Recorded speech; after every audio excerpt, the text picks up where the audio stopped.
HVAC people!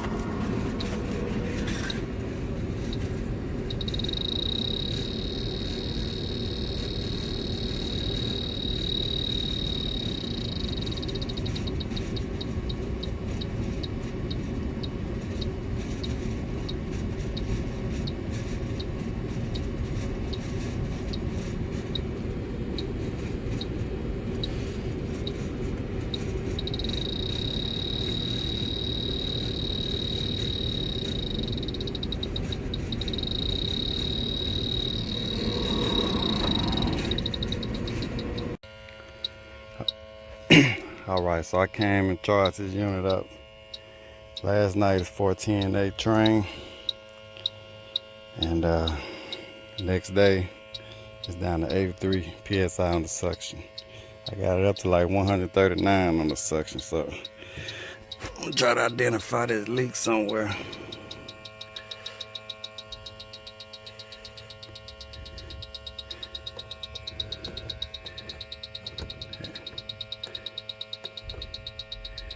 Fast leak though, gotta be gushing out. Small.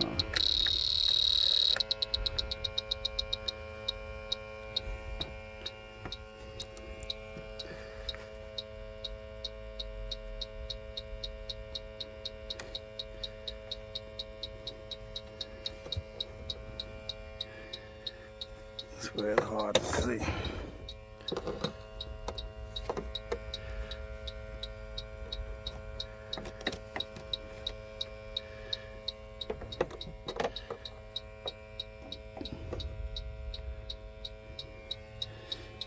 Take this door off, son.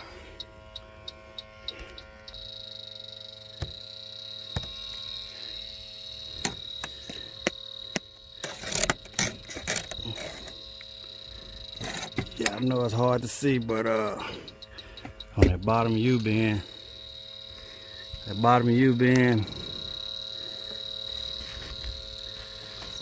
it's a bunch of refrigerant residue down there.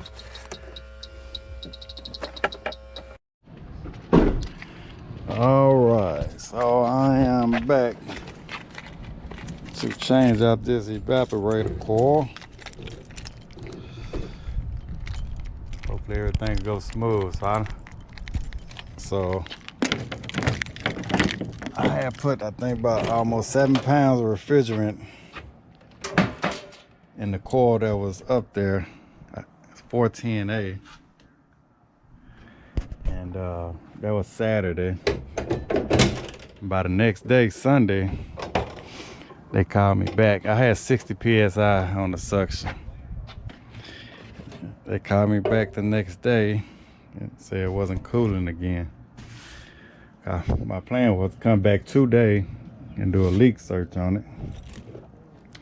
Like I say, it was the weekend. I just wanted to get them some cooling. So I told them they had a leak. I was gonna come back and do a leak search. But like I say, it didn't last at all. So I did the leak search with the H10 Pro. I may be able to show it or showed it on the beginning of this video, but it did have a leak in the coil. So should be able to slide this bad boy here in and out. Let's see here.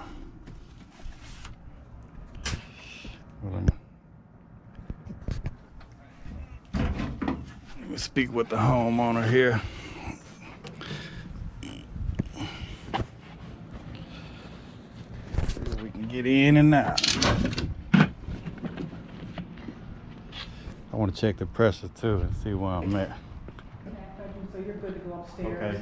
Okay. Did it stop cooling by chance? Yeah, it did stop cooling. It did start cooling already. Yeah, yeah. Sorry about that. Losing refrigerant fast. Yeah. All right.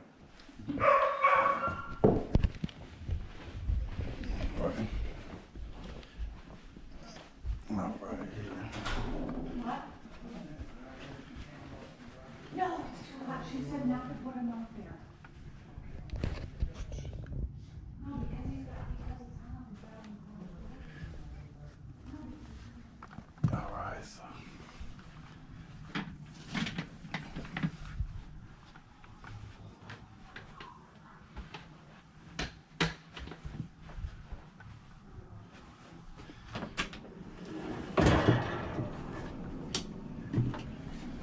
said I already stopped cooling.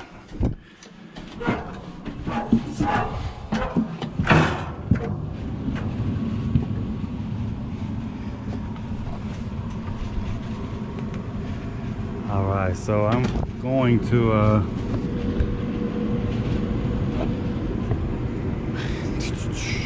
clean this up. See if that coil start icing up. I ain't bring my whatchamacallit.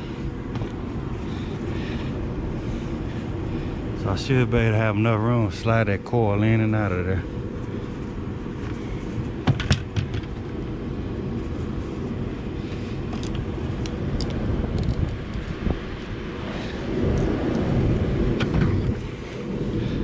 So at least it's not icing up.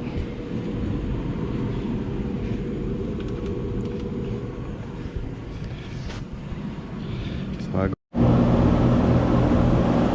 All right, like I say, so I was here yesterday about 7 o'clock in the evening, and I charged it up to about 8 degrees subcooling. I think I had like 130, 140 on my suction.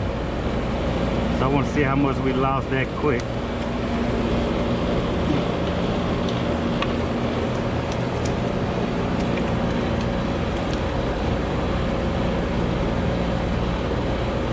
They're less than 24 hours.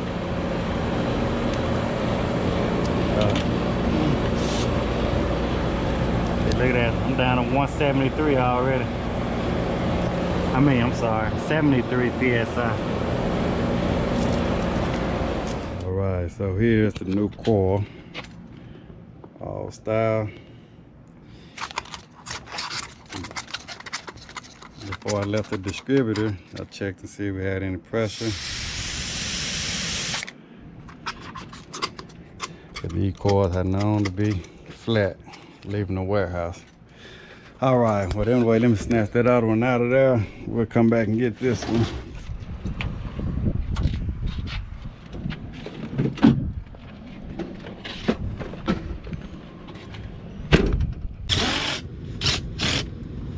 For entertainment purposes only.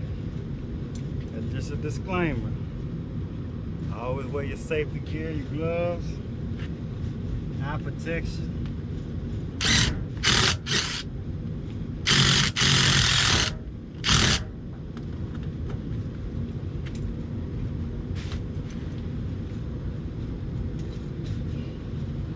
You gotta give me one of those bits to eat away at that pookie.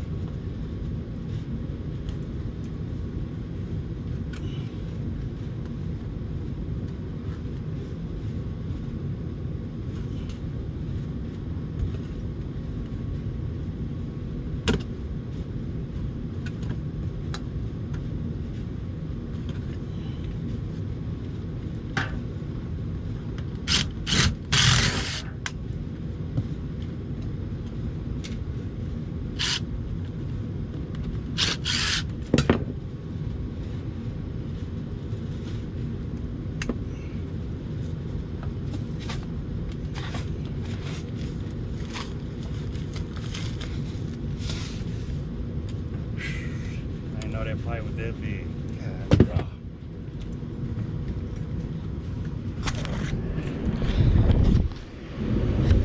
That big, that suction line there, about an inch and 8. That's what it calls for.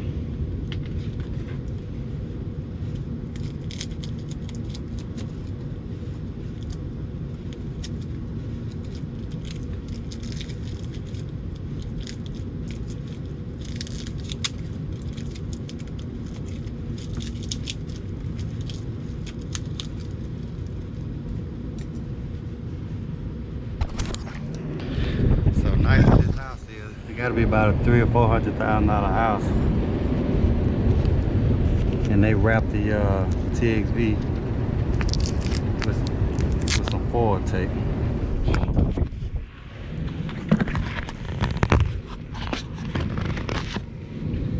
Just stuff you'll find along the way.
dealing with here.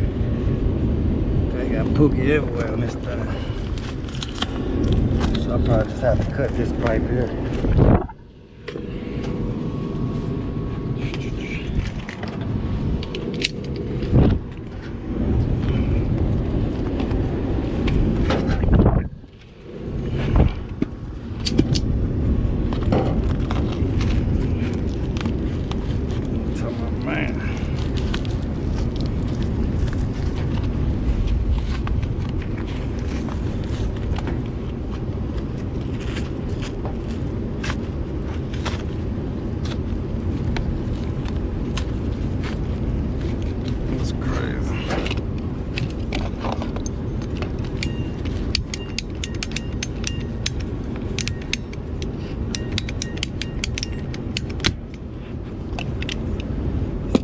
Unedited version. Gonna be a technician. Keep your eyes 100-some degrees up there.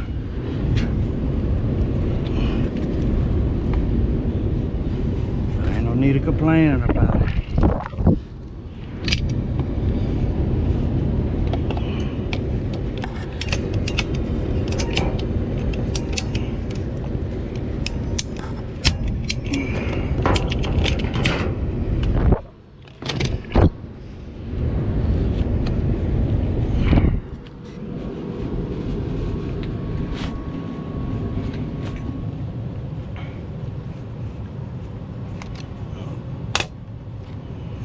I brought no pliers.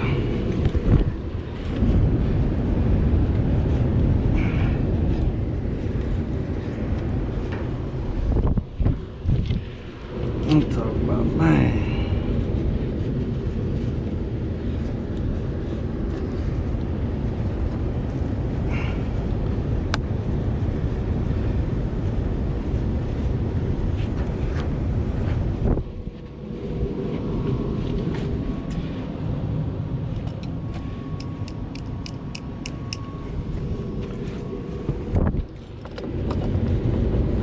That's why I like to bring my big tool bag. I have everything I need.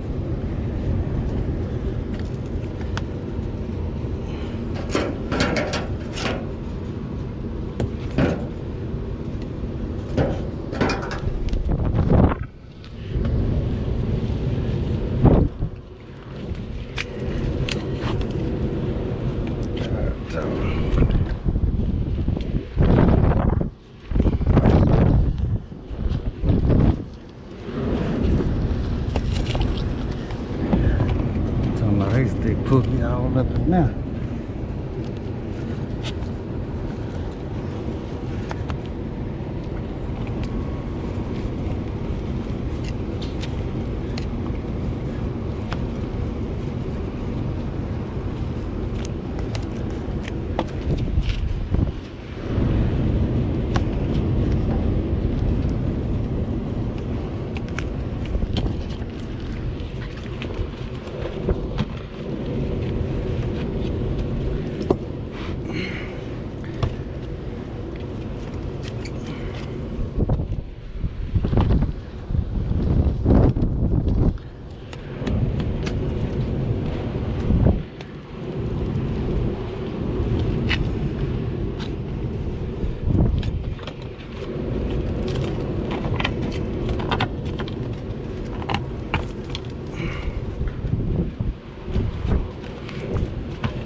See how they use this. They must just stuck that piece inside that big pipe.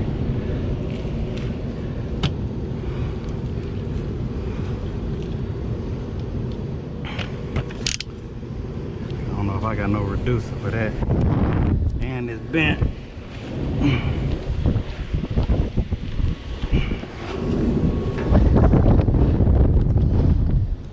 I need to go get some pliers.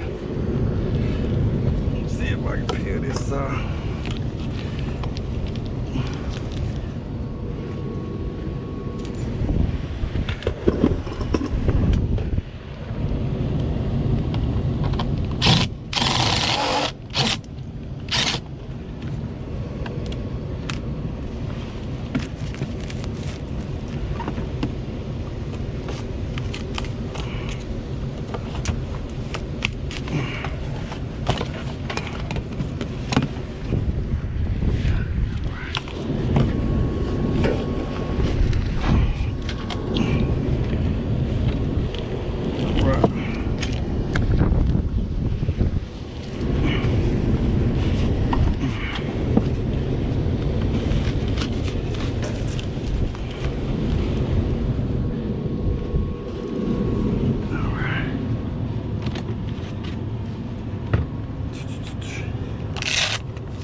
right there.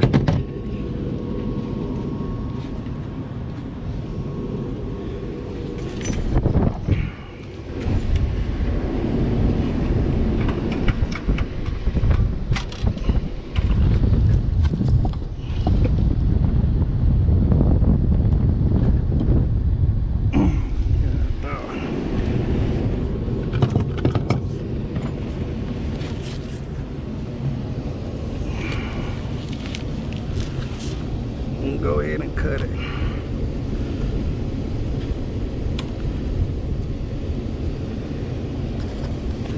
The new coil come with a TXV also.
They glued that on there too.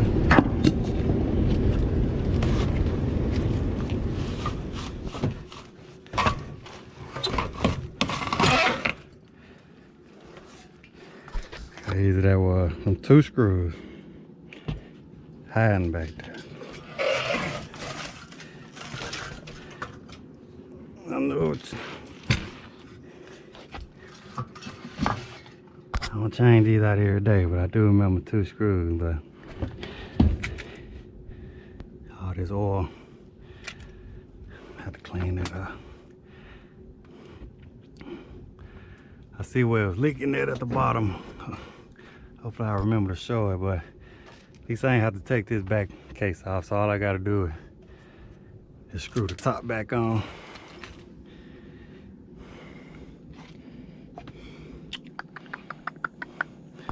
So that is the new coil.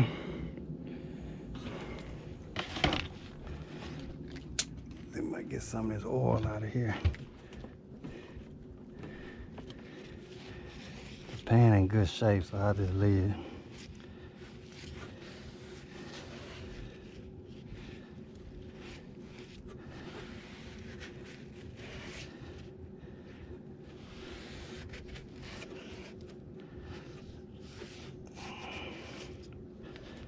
Yeah. Oh, that's refrigerant oil.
Set that in there.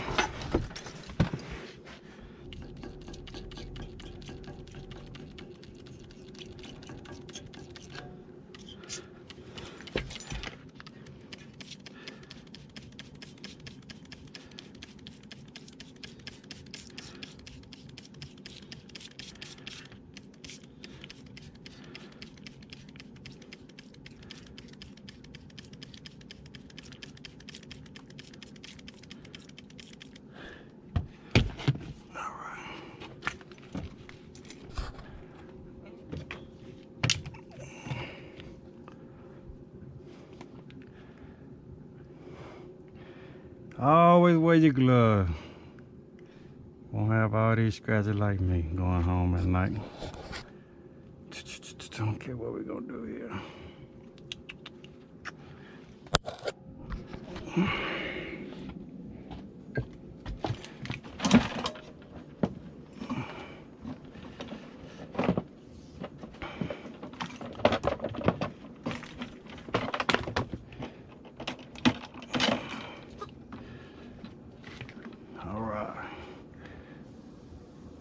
We're gonna set that to 5. Got that set to 5. This one should be on 10. Alright, let's see here. What else? My gauge is messed up on this.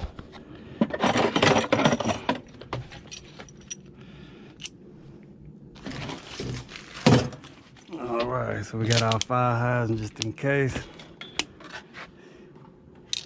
The old bug out the way.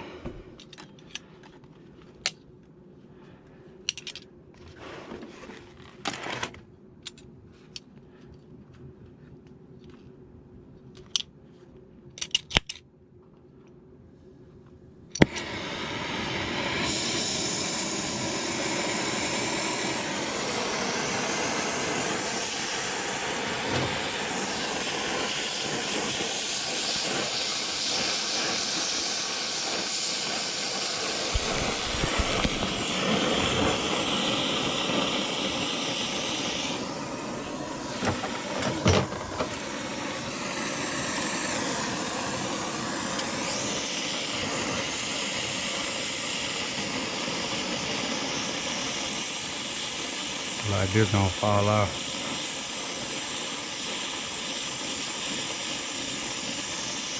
Look at that.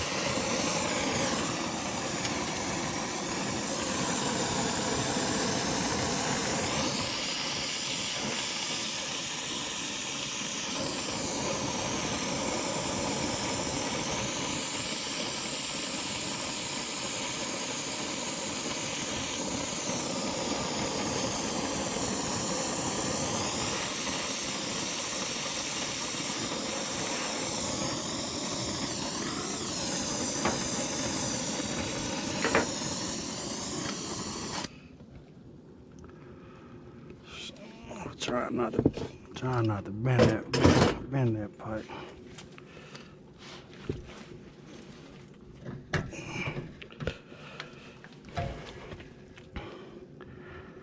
All right, I'll take a trip to the truck, get my swagger tool and see if I can bend that out a little bit.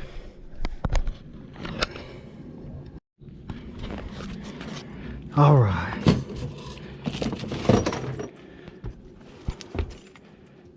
So I get this one first. Well, I got 3/8 on here. Go ahead and swedge this one out. Make sure I'm where I want to be.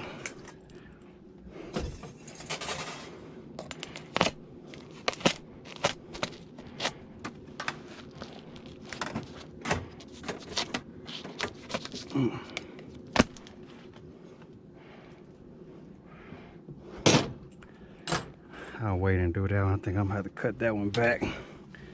I'm gonna use 7/8 for this.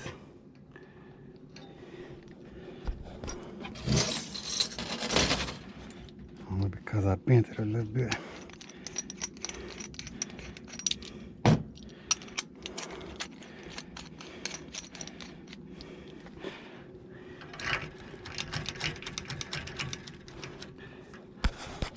That turned cherry red when I was heating it up, so it should be good and soft.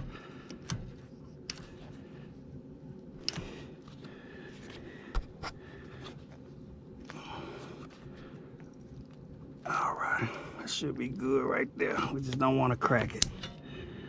Alright.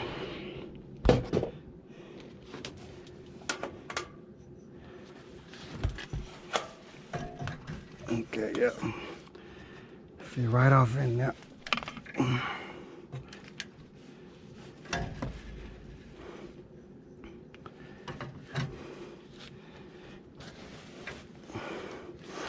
If I heat this up, I can slide it in there a little more.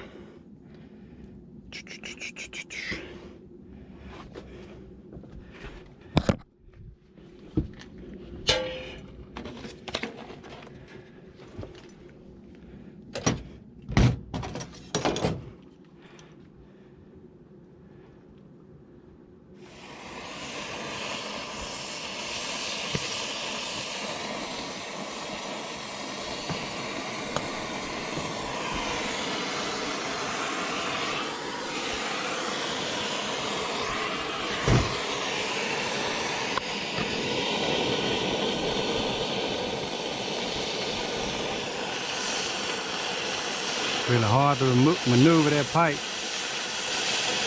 with one person, big as it is.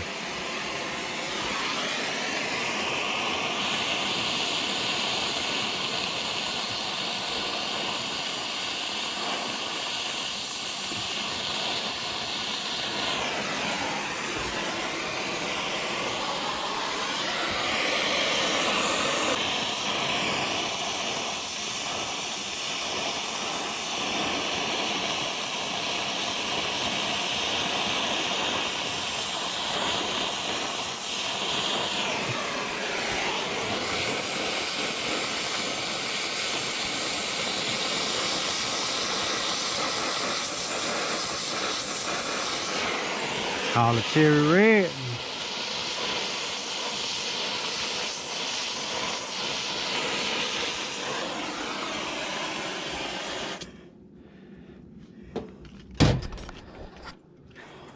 See, ain't no leak coming out of there.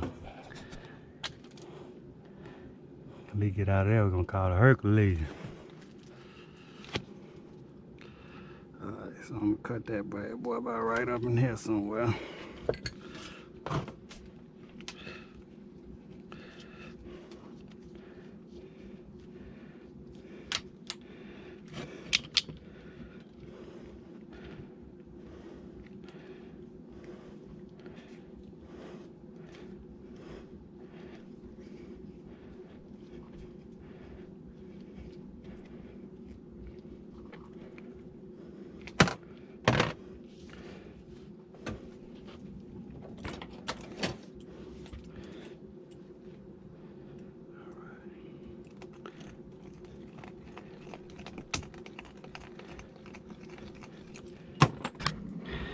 Yes, sir. It is a scorcher up here.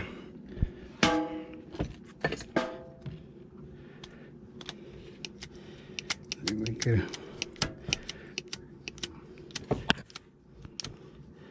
get a nice crease on here.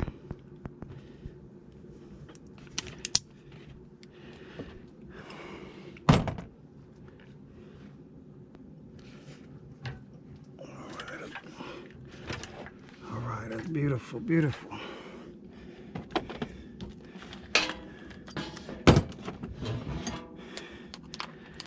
Then you got these, you got to get you a set of here more swagers. Best on the market.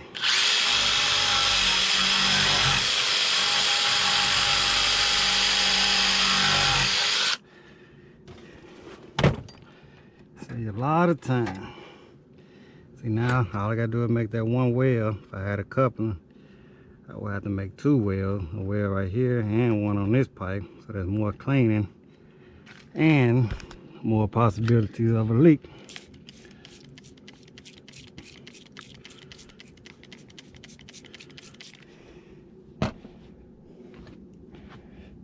And saves money on couplings. And ever get in a situation where you ain't got the coupling you need, you got a universal.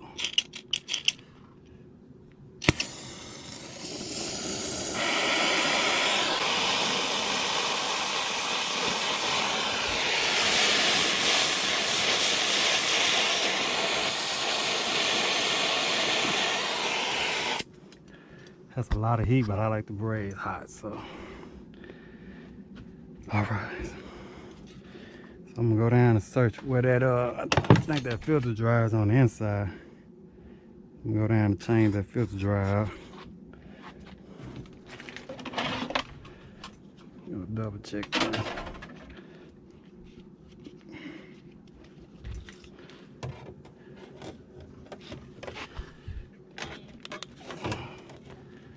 Double check that. That look good to me.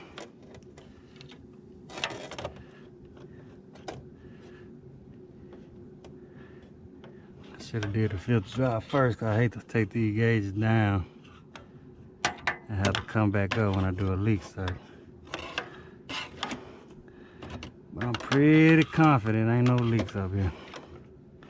All right. Alright, so I'm gonna do a little housekeeping, take these torches down, and we'll go replace the filter dryer. Alright. Alright, so I'm gonna see how I can.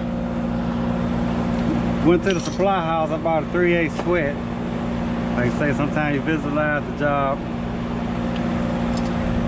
And I did not open this up, but see this line is probably about a half inch going into a 3/8. So I'm about to sweat this out. And I was gonna put it on the outside anyway, but hopefully my swag tool, I can make that work. I'm just gonna go with a straight pipe. I grabbed a couple couplings too, but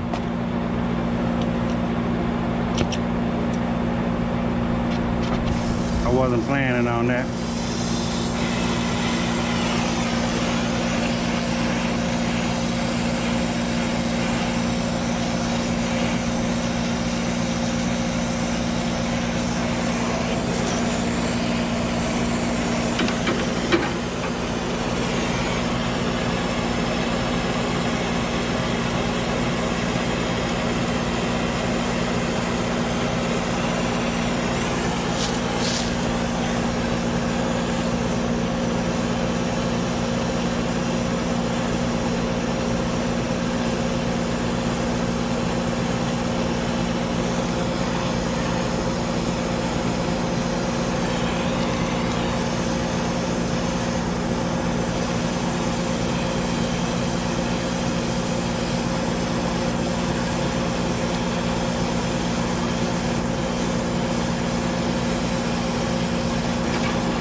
So I'm purging with nitrogen on the inside. I got the nitrogen valve on the inside connected to the TXV.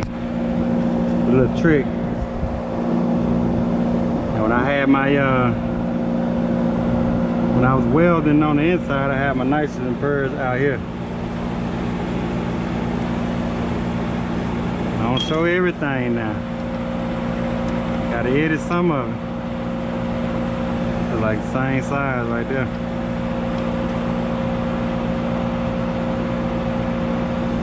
Like same size right there.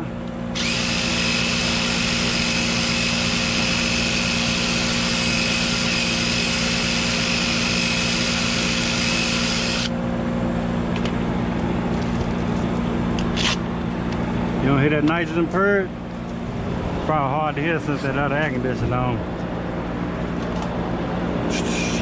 Let's see here.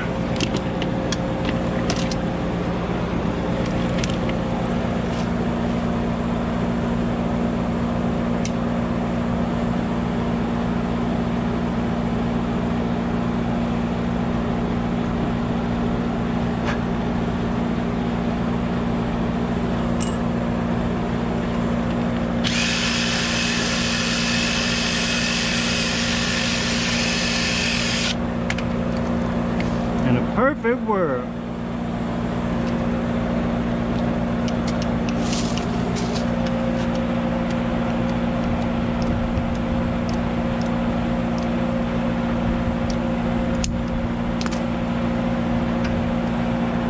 This world of mine. Alright. We're gonna put that in there just like that. I'm gonna bend that other now just a little bit.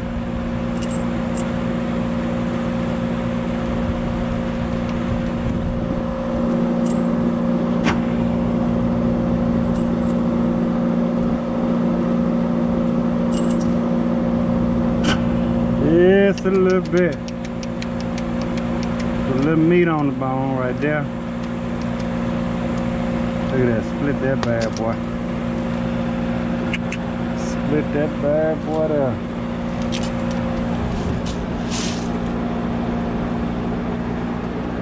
It don't really matter, but let's see. I have enough now.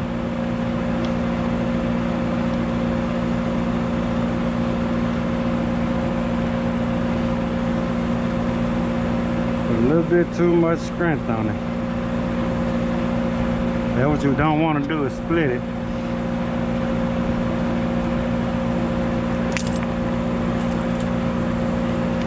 You don't want to ream it too much to make it too thin. I'm just gonna put a couple pumps on there. 1, 2, 3, 4. Just a little bit. Alright, I'm good with that.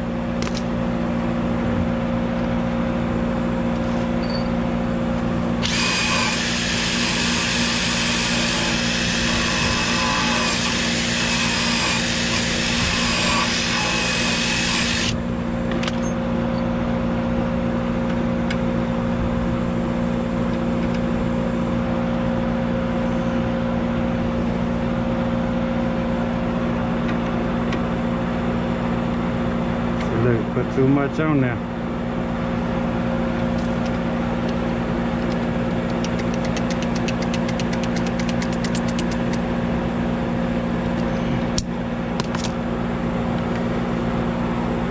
Alright. Settle this once and for all. We ain't gonna eat reaming.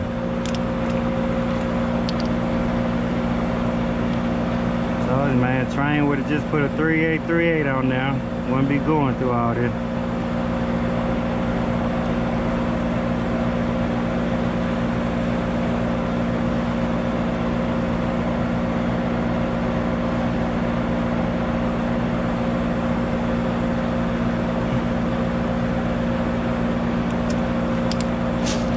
Alright.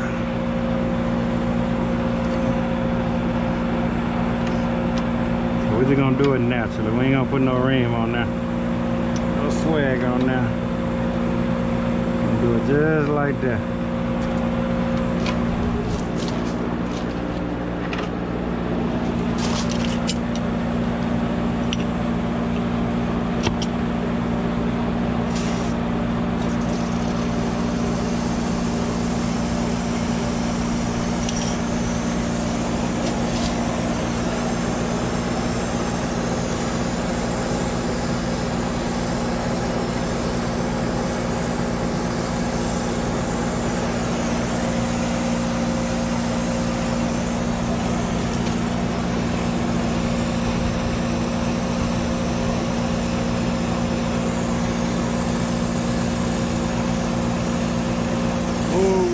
Buddy.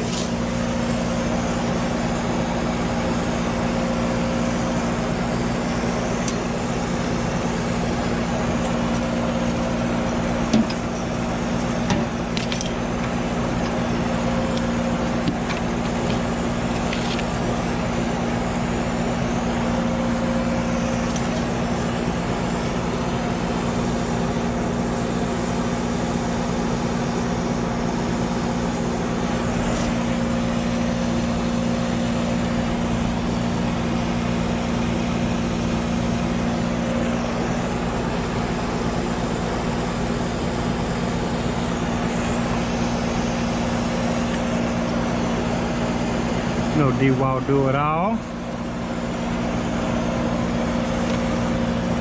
D-Wall stand a little burn right there. Alright, let's get this in here. We get out of here.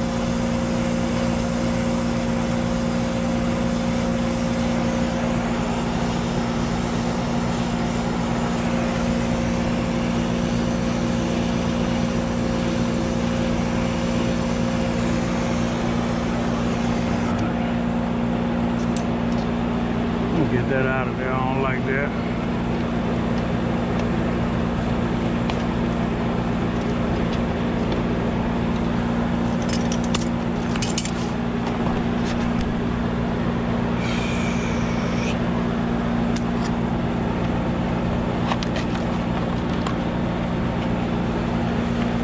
Alright, so we want our arrow facing the evaporator coil.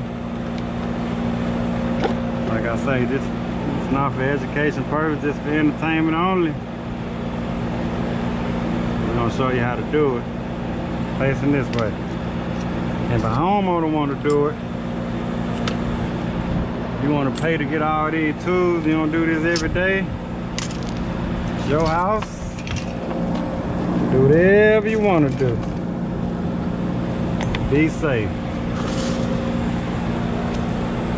Don't say WW HVAC showed you how.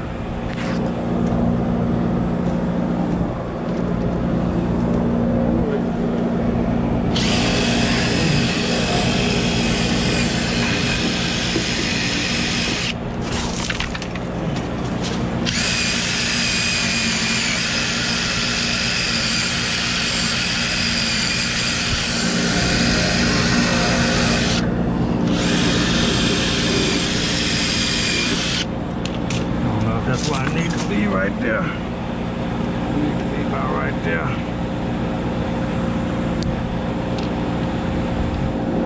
There's a twice, cut once.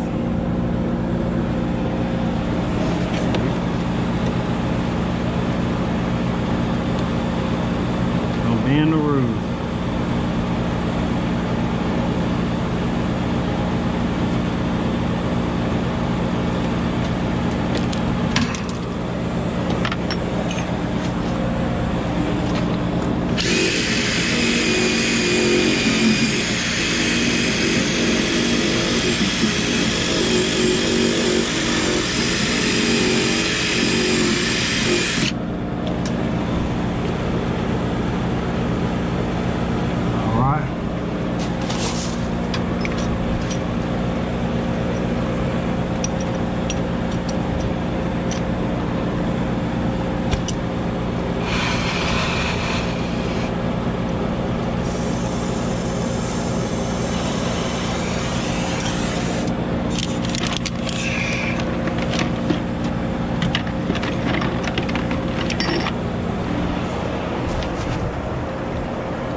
So we're gonna put a little nitro in now.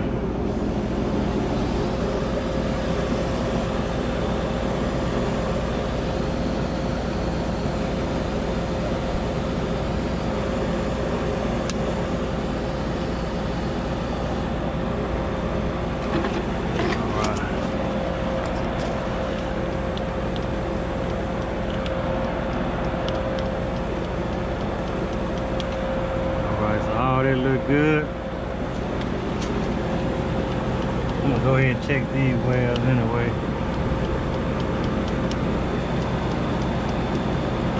All that look good.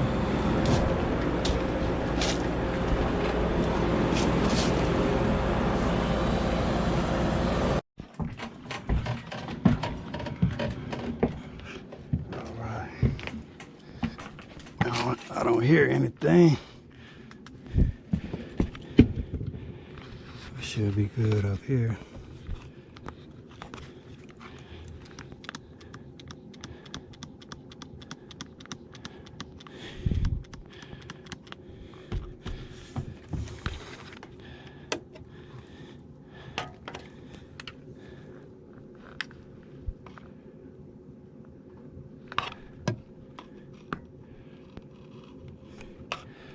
All right, so we good up here. So while I'm pulling the vacuum,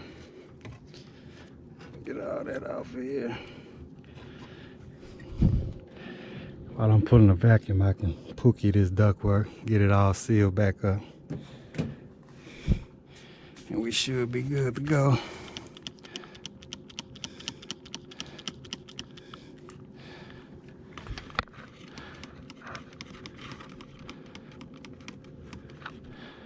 All right, so I'm full of vacuuming. Come back and seal my ductwork. Charge it up.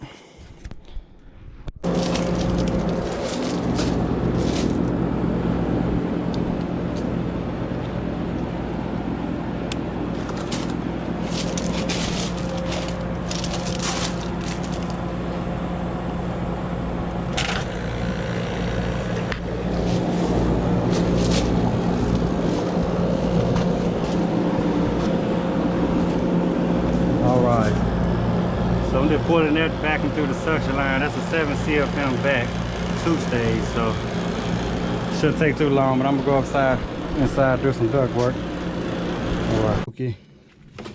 So the duct is nice and sealed. Got the new door on here. A new shiny door anyway. With the model and serial number 14A refrigerant. So all I'm doing now is mount the bulb and run my drain pipes. Put a little more pookie.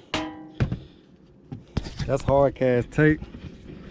I really don't need any more on this front door, but I'm gonna go ahead and put some more on there. Hopefully this coil won't need changing out no time soon or ever.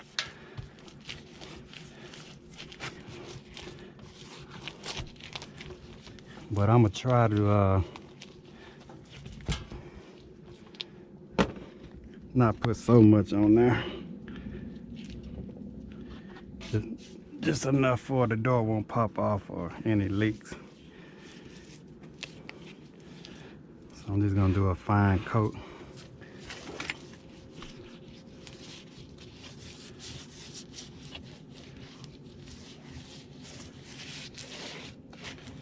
Yeah, I ain't gonna overdo it.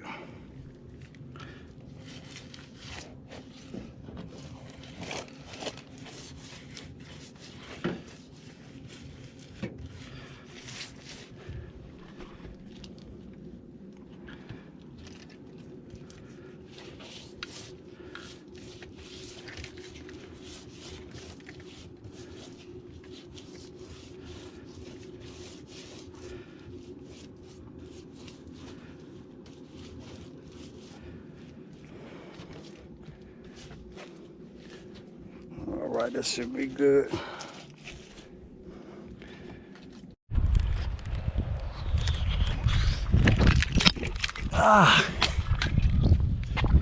Back in the day, used to be on. Let's see where we at.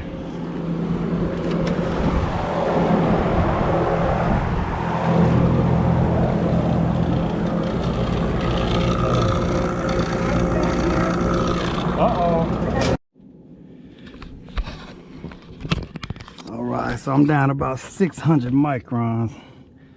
So I'm gonna go ahead and do this drain line and mount this bulb.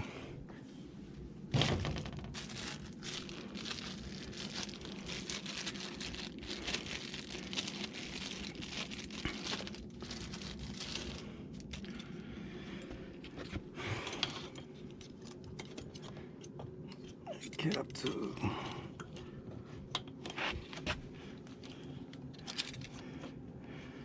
probably put this by 4 o'clock.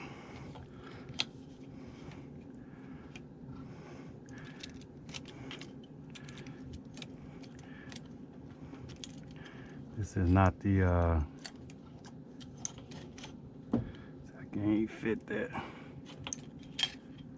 This is not what came with it. But anyway, I can get that last.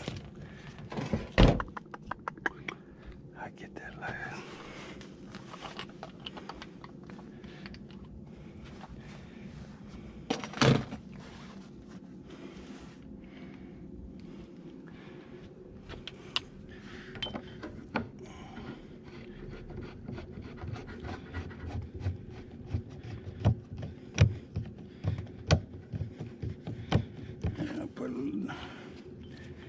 The new piece out here.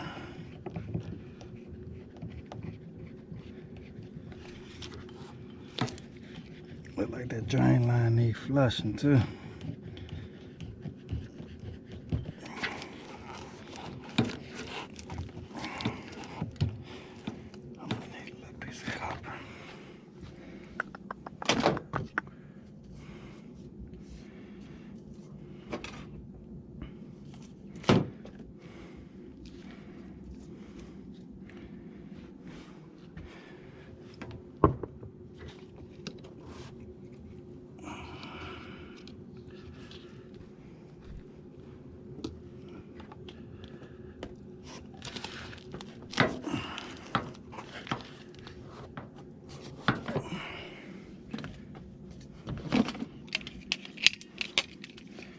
Measure twice, cut one.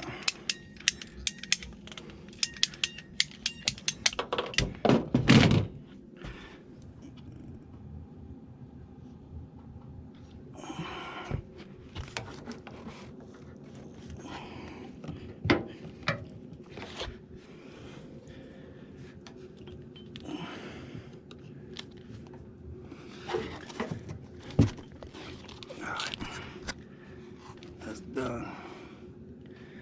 And that drain line needs flushing. Alright.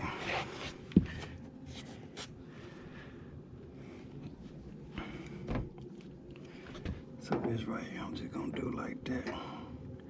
God dog. I know I hold at least 10 pounds. So I'm going to weigh in at least 10 pounds.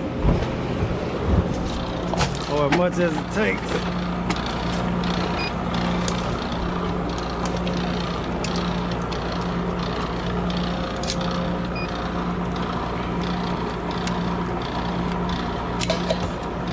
I put 7 pounds in here the other day. And I had about 53 PSI. Or 63, I think, on the suction. So I still gotta go in there and finish that drain, so I can do that while the unit on. Cause they got an infant baby and I don't want to have it too hot, too warm. It's already like 78 degrees.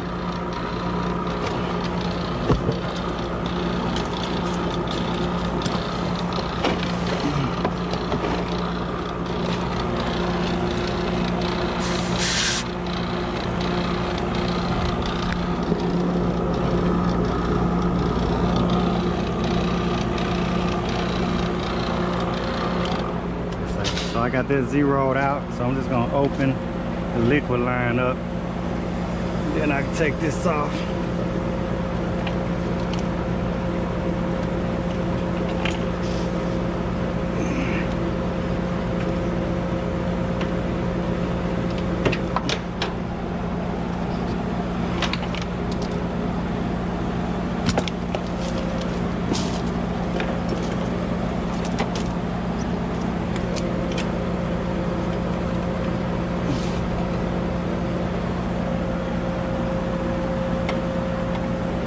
Got the liquid line that's going through there. All right, I'm doing a little housekeeping, come back and check on this. Got 2 pounds of that so far.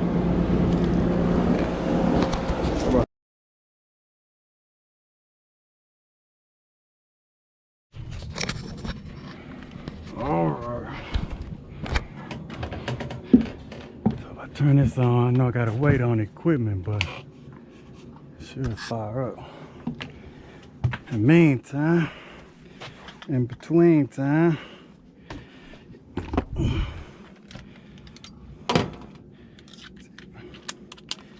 see if I can get this thing mounted on here.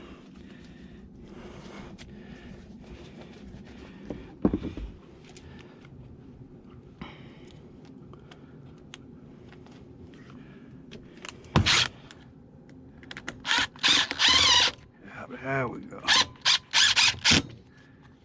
There we go. She ain't going nowhere now.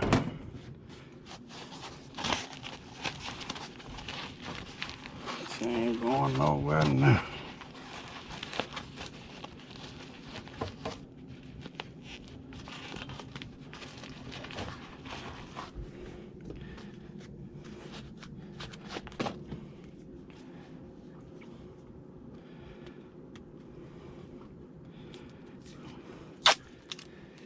Would like to be outside when it turn on.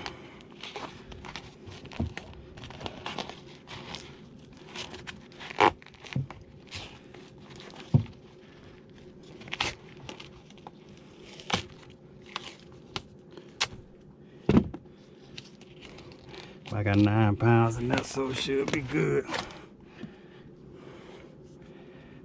Might be a little low.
don't think I showed that leak yet, did I?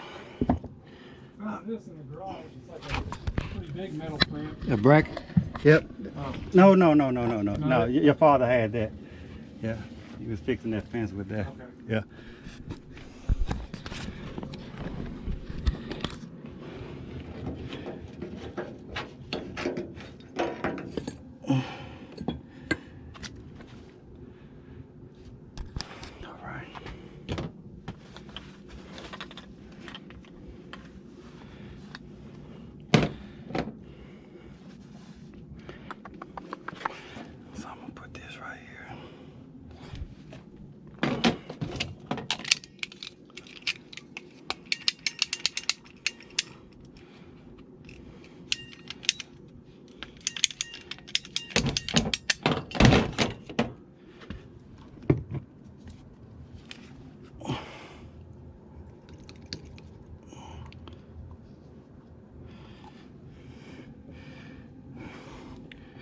Ooh, I don't want to go that far. God dog. And I ain't got my. I don't have my what's it called with me. I ain't want to go that far in there.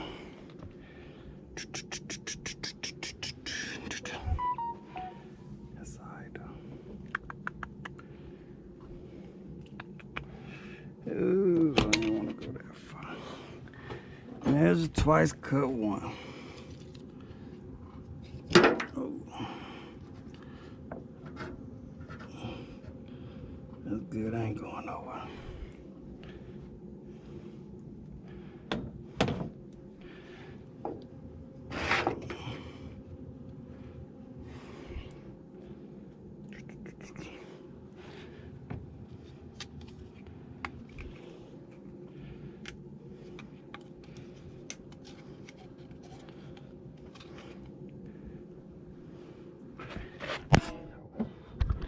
I was gonna use my own elbow, but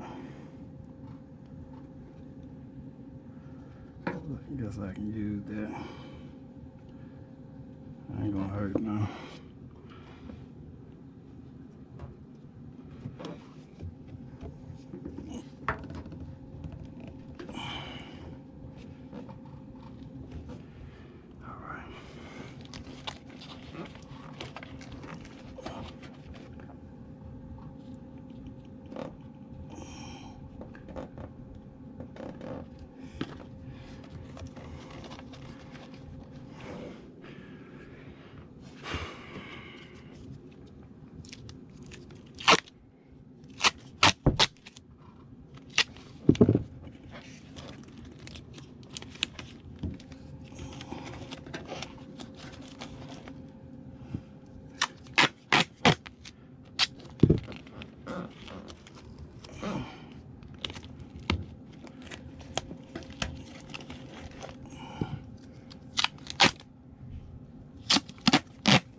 Thing ain't turned on yet.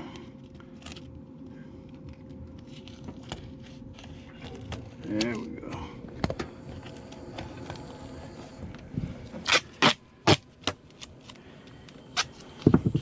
Hey, heat make you feel what 5 minutes is. You got a 5 minute delay on there. Okay.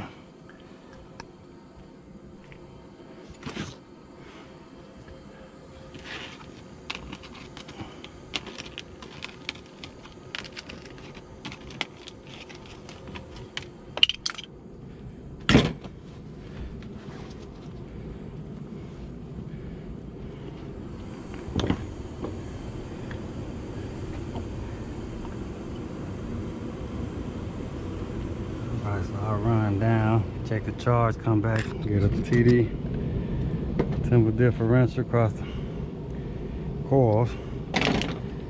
Should be good to go.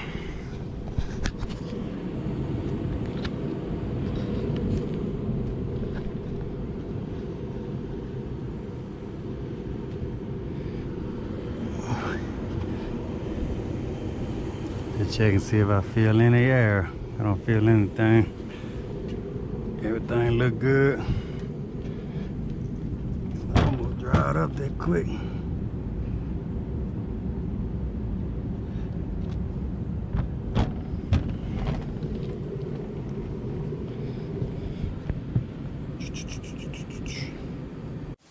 I'm sure you'll agree we acquire the skills of living successfully through knowledge. Knowledge, properly applied, is power, and knowledge is available to all of us. The degree of a person's ignorance will determine his place in the world. Everyone is born ignorant and must for a time live in ignorance. But remember this, anyone who remains ignorant has only himself to blame. An illiterate person in our society is in the lowest level of our social heap. From that starting point, think of society as a pyramid, with a broad base gradually rising to a high point. Now we know that the great majority of people are to be found in the bottom large layers of this pyramid. The higher you go, the smaller the layers. At the very peak of the pyramid, you'll find the world's most brilliant people. We may not have the native equipment to reach the topmost pinnacle, although we certainly might. But we do control where we will live between the very top and the very bottom. We can most assuredly get into the top 5%. Let's say the top 5 layers of the pyramid. And from here we can live well and successfully all the days of our lives. It isn't that we want to be over anyone. It's just having the ambition and good sense to want to live as best we can. The higher you climb on a pyramid, the farther you can see. The fresher the air, the better the view, and the less crowded it becomes. Another rewarding thing about climbing is that as we climb, we help most of those associated with us to climb too. One of the most important ladders leading to the top is knowledge. The more we know, the higher we can move. But where does a person begin? No one person can know everything. In fact, our store of knowledge is growing far too fast for anyone to even keep up with it. It's like walking into the Library of Congress with its millions of volumes and trying to decide which single book to read first, knowing that even if you lived 1,000 years, you couldn't read them all. Fortunately, the answer to this perplexing problem is known. A person should begin with the study of his language and then go on to his general area of interest. 2 steps, in that order, that can move us high on the pyramid. First, the language. In our case, English.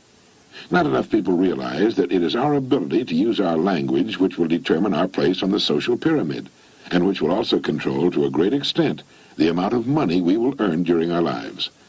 A person may dress in the latest fashion and present a very attractive appearance, so far so good. But the minute he opens his mouth and begins to speak, he proclaims to the world his level on our pyramid. Shaw's play Pygmalion, later adapted into the musical comedy My Fair Lady, is an extreme example of what I'm talking about. Our use of the language is the one thing we can't hide. Many years ago, the graduating class of a large university was given an examination in English vocabulary. The test scores were graded into groups of 5% each, the top 5% and so on to the bottom. At regular intervals during the next 20 years, questionnaires were sent to the surviving graduates, asking them their occupations, incomes, and so on. Without exception, those who scored highest on the vocabulary test were in the top income group, while those who scored lowest were in the lowest income group.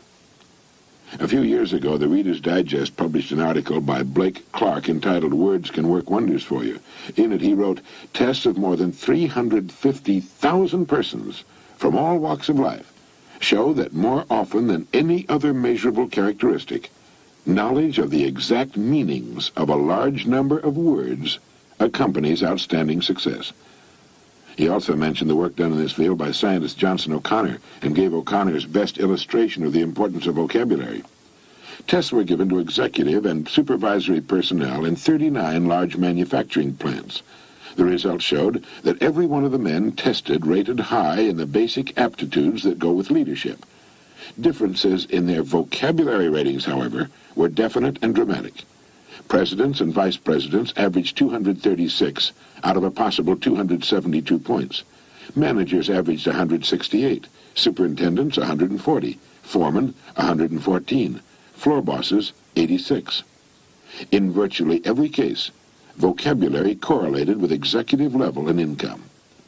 Children with the best vocabularies get the best grades in school.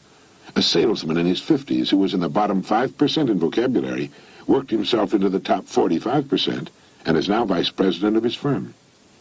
An encouraging fact to keep in mind, Clark went on to say, is that when we master one word, we find that we've added several others. It's as if the new one is a nucleus of thought around which whirl numerous related ideas that we now come to understand. Deliberately learning 10 new words, we pick up probably 90 more, almost without realizing it. You see, understanding our language is the key to studying and learning everything else. Literally millions of people are being held back in life simply because they've never taken the time to learn their own language. Let's face it, from the earliest times, the favored class of people has always been the educated class. They can make themselves recognized instantly anywhere by the simple expedient of speaking a few words. Our language, more than anything else, determines the extent of our knowledge. You see, everything in all the vast storehouse of knowledge has a name, a label. These names, these words, make up the language. The more words we know and can properly use, the more knowledge we have. Of this you can be sure. A person's knowledge and his language go together. It's almost impossible for one to be larger than the other. Before we move to the second point, which is knowledge in your field of general interest, make it a point to acquire books that will help you improve your vocabulary. You'll find them valuable additions to your library and an enormous help in your career. In addition to vocabulary, effective English usage is important. This entails learning the parts of speech, what they mean, and how they should be used to construct sentences. This, too, is a reflection of your present knowledge. Right now, mentally rate yourself on the use of the language. Would you say your rating would be excellent, good, fair, or poor? Now, if you rated yourself excellent, you're in the top 0.1% of the population. If you said good, you're already definitely in the top 5%. If you rated yourself fair, get a good book on English at your bookstore and study it. And if you rated yourself as poor, take a home study or a night course in English. Many excellent courses are available. Impress on your youngsters the importance of knowing their language. More people speak English now than any other language, with the possible exception of Chinese. English literature, from Chaucer to Eliot, from Shakespeare to Hemingway, is the richest and most extensive on earth. So when you're studying English, you're studying one of the world's greatest and most interesting subjects. If you think you don't have time to study, listen to what Louis Shores has to say about this. Each of us must find his own 15-minute period each day for reading. It's better if it's regular. The only requirement is the will to read. With it, you can find 15 minutes no matter how busy the day. That means you will read half a book a week, 2 books a month, 20 a year, and 1,000 in a reading lifetime. It's an easy way to become well-read. Yes, it is an easy way to become well-read, well-educated, and it takes just 15 minutes a day. Now let's get to our second area of study, our general interest. Everyone has something in which he or she is interested. This is true of the salesman, doctor, architect, executive, student, or housewife. Reading in this area is for profit, and we should read for pleasure as well. Once we have a regular program going along to improve our knowledge of our language, we should begin a systematic study of the field which interests us most, and which will help us reach our goal just that much sooner. Each of us should know something of world history, the history of his own country, and the story of man himself. In the world of today and tomorrow, a good personal library is vital. Those without it are going to find themselves seriously and unnecessarily handicapped. Books are not an expense item, really. They're an investment, and one of the best on earth. They pay us dividends out of all proportion to their small cost, not just in pleasure and knowledge, but in cash. As T.V. Smith has written, books extend our narrow present back into the limitless past. They show us the mistakes of the men before us and share with us recipes for human success. There's nothing to be done which books will not help us to do better. To try to live without constantly expanding our knowledge is to close our eyes not just to the whole purpose of life, but to the facts of life as well. Never before has the world moved so rapidly as it's moving today. We must make up our minds to move with it, to stay up with it, to grow and prosper with it, not just because it's the best way to our goals, but because it's the way to really enjoy living, as the skillful sailor enjoys the sea. So often a person will live in the shallows from force of habit or because those around him are wasting their time there, without realizing that only a thin screen of reeds separates him from the fine, deep ocean beyond. He can sail to any port of his choosing if he has taken the time and expended the effort to build a good boat. Now let me make an important point. The person who knows where he's going and who's made up his mind to get there is going to make the grade regardless of his education. If an education is necessary to the accomplishment of his goal, he'll get it. Nothing in the world can take the place of persistence and determination. I think it's important to succeed in every department of our lives, and becoming well educated is one of the most vital. What good is a large material success if a person has remained too ignorant to enjoy it or to administer it? Now let's recap.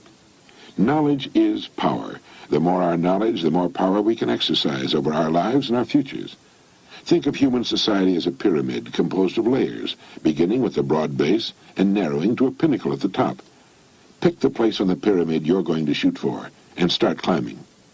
Since there's far too much knowledge for any one person to assimilate, where can we start? First, with our language, and next, with our general area of interest. Two subjects which can keep us growing and interested for the rest of our lives. Remember that our language is the one thing we cannot hide, except by silence. Let's bring it up to the point where it can do the job for us we want it to do.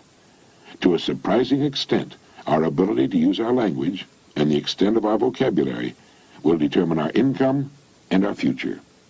Let's spend at least 15 minutes every day reading something not only interesting, but calculated to stretch our minds a little more. Remember that a mind stretched by a new idea can never again return to its original dimensions. It's estimated that the average person adds only 5 new words a year to his vocabulary. That's not nearly enough for this day and age. We should add that many a week. Many popular magazines publish features which will help you in this area. And finally, realize that graduating from school is just the beginning, the commencement of our days and years of learning. For with wisdom will come kindness and patience, love, understanding, and success as a person. It's never too late to begin.